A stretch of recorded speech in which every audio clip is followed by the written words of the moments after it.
लोना एक चमकदार पीली आंखों वाली सियाबली पुराने खलियान के कोने में एक घास के गट्ठे के करीब आराम कर रही थी।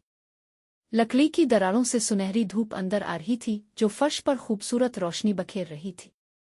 हवा में सूखी घास और मिट्टी की खुशबू बसी हुई थी जो लोना के लिए सुकून बख्श थी। इसने अपने जिस्म को लंबा खींचा, इसका नरम सिया फर चमक रहा था। ये खलियान इसकी सल्तनत थी जहां वो बेफिक्री से सोती और छोटे जानवरों पर राज करती थी। अचानक लोना के कान एक गैर मानूस आवाज पर खड़े हो गए, हल्की मध्यम चों चों की आवाज। इसने अपनी सुनहरी आंखें खोली और सर उठाया। इसकी दम हल्की सी हरकत करने लगी जब इसने आहिस्ता आहिस्ता आवाज की समत कदम बढ़ाया। खलियान के दरवाजे के करीब एक नन्हा सा जर्द चूजा डगमगाते कदमों से इधर अलिफादेर हो रहा था। इसके छोटे पर बेकरारी से फड़फड़ा रहे थे। लोना के लंबे बारीक मूंछें हल्की सी कांपी। एक चूजा, वो भी अकेला। इसने खेतों में मुर्गियों को कई बार देखा था मगर कभी किसी चूजे को खलियान के अंदर नहीं पाया था। लोना आहिस्ता से नीचे झुकी नन्हे चूजे को गौर से देखने लगी। चूजे ने बड़ी बड़ी मासूम आंखों से इसे देखा बगैर किसी खौफ के। लोना को उम्मीद थी कि चूजा भाग जाएगा मगर हैरत की बात यह थी कि वो इसकी तरफ और करीब आ गया। अचानक चूजा लड़खड़ाया और घबराहट में चों चों करने लगा।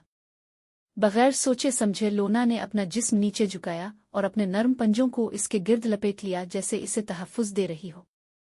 अगले चंद दिनों में लोना चूजे की देखभाल करने लगी। चूजा हमेशा उसके पीछे पीछे चलता, खुशी से छोटे छोटे कदम उठाते हुए।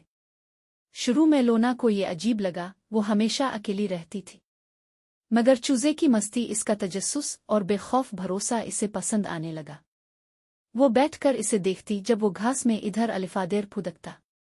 कभी कभार चूजा इसके नरम फर में सिमट कर बैठ जाता और लोना अपनी दम उसके गिर्द लपेट कर इसे गर्मी पहुंचाती।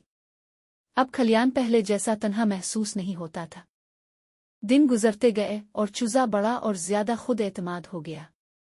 इसके पर अब ज्यादा मजबूत थे और वो खुशी से उन्हें फड़फड़ाता। लोना कुछ फासले पर बैठी खामोशी से फख्र महसूस कर रही थी। खलियान के दरवाजे के बाहर मुर्गियां दाना चुग रही थीं। चूजे ने उनकी तरफ देखा जैसे समझ रहा हो कि इसका असल घर वही है। मगर वो हमेशा लोना के पास वापस आ जाता, इसके करीब सिमट कर बैठ जाता। एक शाम लोना और चूजा खलियान के बाहर खेतों में बैठे थे। आसमान नीला था, हुआ नर्म और खुशगवार। दोनों एक साथ बैठे खामोशी में दुनिया को देख रहे थे।